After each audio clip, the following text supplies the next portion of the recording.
Let's just get this show on the road. It's too hot in here. It's too hot in here. Cut the shit. I don't want to hear no filler trap. Are we already calling album of the year? News, big news alert.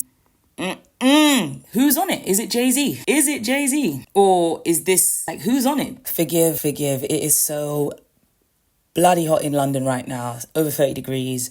I am steaming. So I'm here for a good time, not a long time. So let's just get this show on the road. I had to jump on here real quick, ASAP, the next day, because yesterday talks about the track list of Clipse's new album dropping. That's out on the 11th of July. If you don't know, I don't know where you've been because it's the talk of the town. Yeah, talk of the town. News, big news alert. The track list has dropped for Let God Sort 'Em Out, which is Clipse's new album, highly anticipated. Yeah, this is probably one of the most highly anticipated albums that's been out, that we know we're going to get quality from, that's about to release, and just the most anticipation we felt in a long time. If you agree, like. If you agree, comment. Drop some comments below. But yeah, the track list finally dropped, so that's why I'm in this chair, because we need to talk about it real quick. I think there was like an unofficial track list before on Spotify, maybe, because people have been talking about changes to certain tracks and things that have been going on. But there's talks of Jay-Z popping up.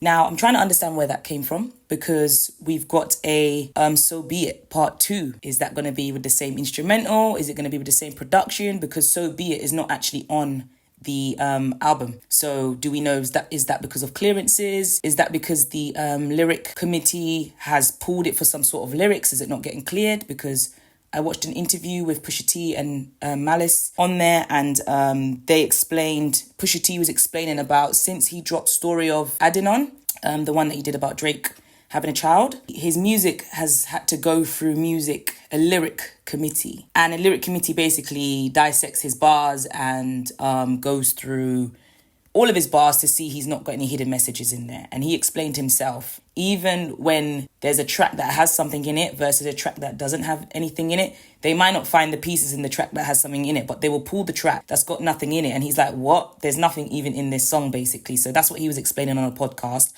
which I found very interesting, because I didn't know how deep this music stuff goes. And he has to be a top tier lyricist if you've got a lyric committee going through your bars, dissecting your stuff. I wonder what they look like. I wonder who those people are. I wonder what they understand and don't understand. Anyway, we've got some heavy hitters on there, and it's looking good. It's looking strong. It's looking like an album that we've needed. It's looking just creme de la creme. Very nice. Very, very good. I'm just trying to put up the track list. 1 second. So, do you know what I love? 13 tracks long. Now, if you've been rocking with me and you've been here, you would know that a concise album, take it there. Take me back in time. All this 15 to 17, 20 tracks, cut the shit, because you're throwing filler tracks on there. I don't want to hear no filler track. An album is something I'm supposed to enjoy from top to bottom, no skips. So this is looking like an album like that. When an album is 13 tracks long, you know they've gone through some serious like vetting of songs. And if Pharrell's involved in this process, of course it's going to be like streamlined and properly well thought out. So I'm happy with how many songs we've got on there. On the first track,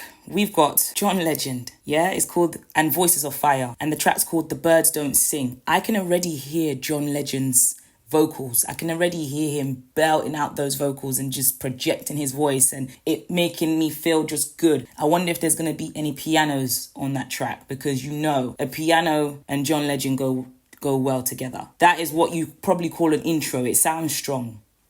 Then we've got Chains and Whips featuring Kendrick Lamar.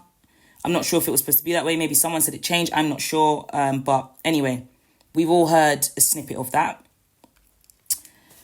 And then we have my guy.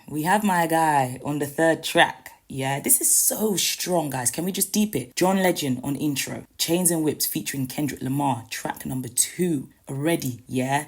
POV featuring Tyler, the Creator. And I'll be happy if Tyler, the Creator is rapping. And I know he's going to be rapping because he's excited. Remember, these were people he looked up to and admired. He's a fan of Pharrell. He's a fan of Clipse. And he is true to his craft. He will study shit like a student. Tyler is like geeked out on being around all these lot. Even though they're his friends, he has a different type of love and energy for them because he truly admires them. So I'm glad they've put him on the album. I haven't heard him and Pusha T on a track since Trouble. Trouble on my mind.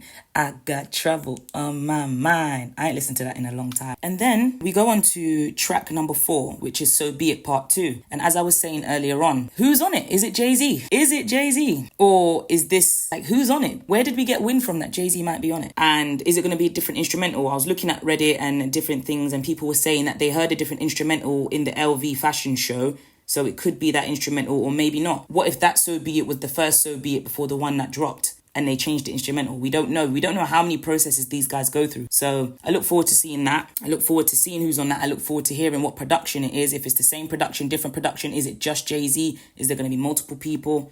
Then we have Ace Trumpets. Apparently, people are saying there might be an Ace Trumpets remix. Who do we think is going to be on that? Is that true? Do you believe it? Let me know in the comments. So then we go on to track number 6, which is All Things Considered, featuring The Dream and Pharrell Williams. Guys, this is so 2000s coded. Like, their era, they've taken us back in time, man, when MTV Bass was around. RIP to MTV Bass. Like, The Dream and Pharrell. When was the last time these two were seen on the same track together? 2025, we are getting some great... Just shout out to Clipse. We're getting something great.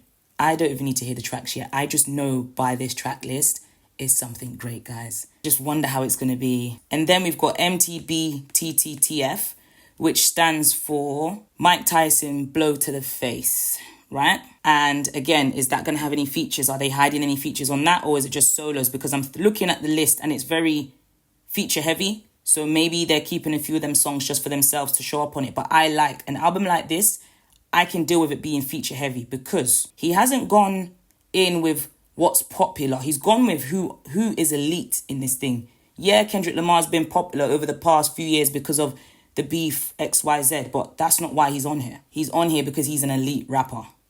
Yeah, we got Tyler, the Creator. Whether you like him or not, whether you pay attention to him, he can rap. He can rap better than some of your favorite rappers. Yeah, The Dream can sing his arse off. Pharrell, sick at production, sick at singing. He can just do what he needs to do. He can rap as well. Nas, need I say any more? I don't.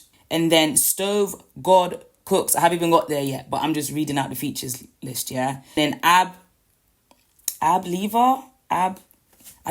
should know this person, but I don't. I'm not going to act here. I'm not going to sit up here like I know this person.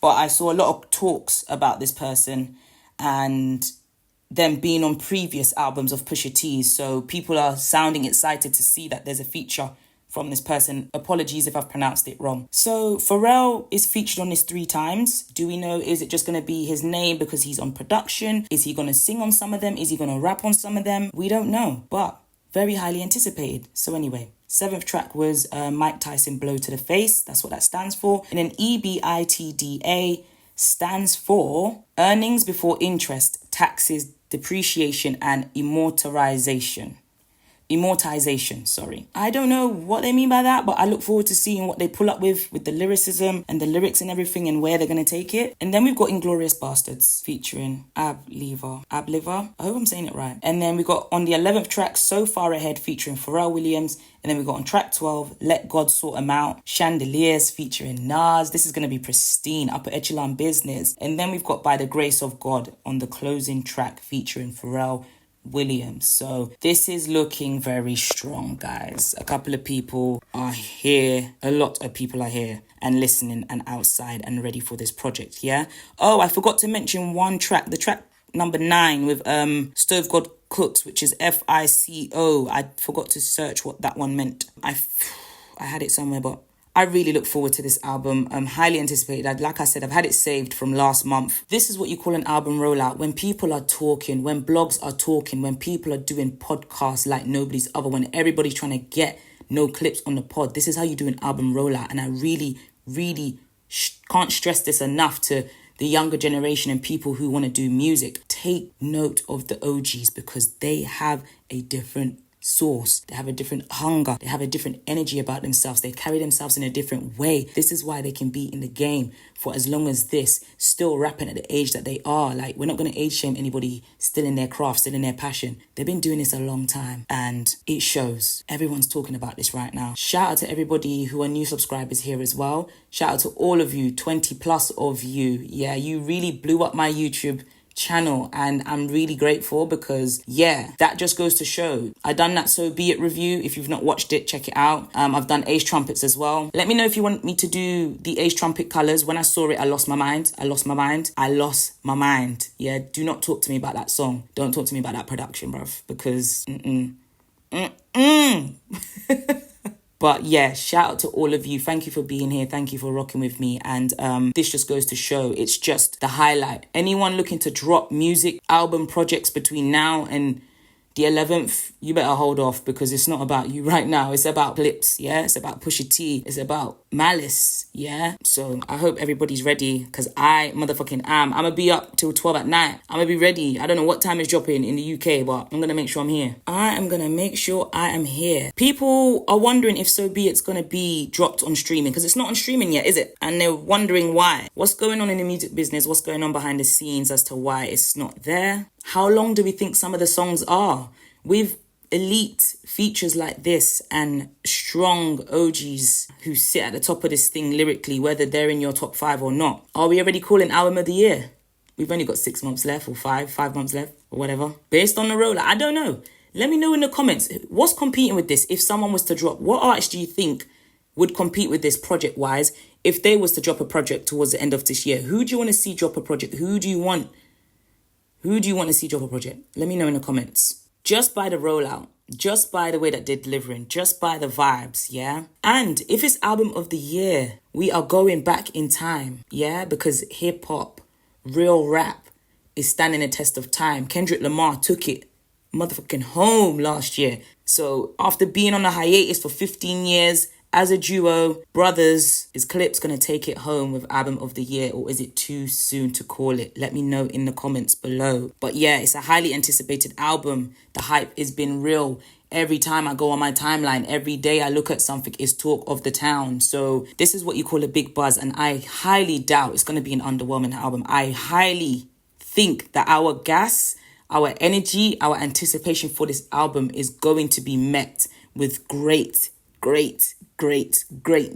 Let me know what you think in the comments. Let me know if I've missed anything. And yeah, make sure you like, comment and subscribe. And again, thank you and welcome to my new subs, and shout out to my subs that's always been here. And let me know in the comments if you want me to talk on anything or review anything. Okay, it's too hot in here. We out.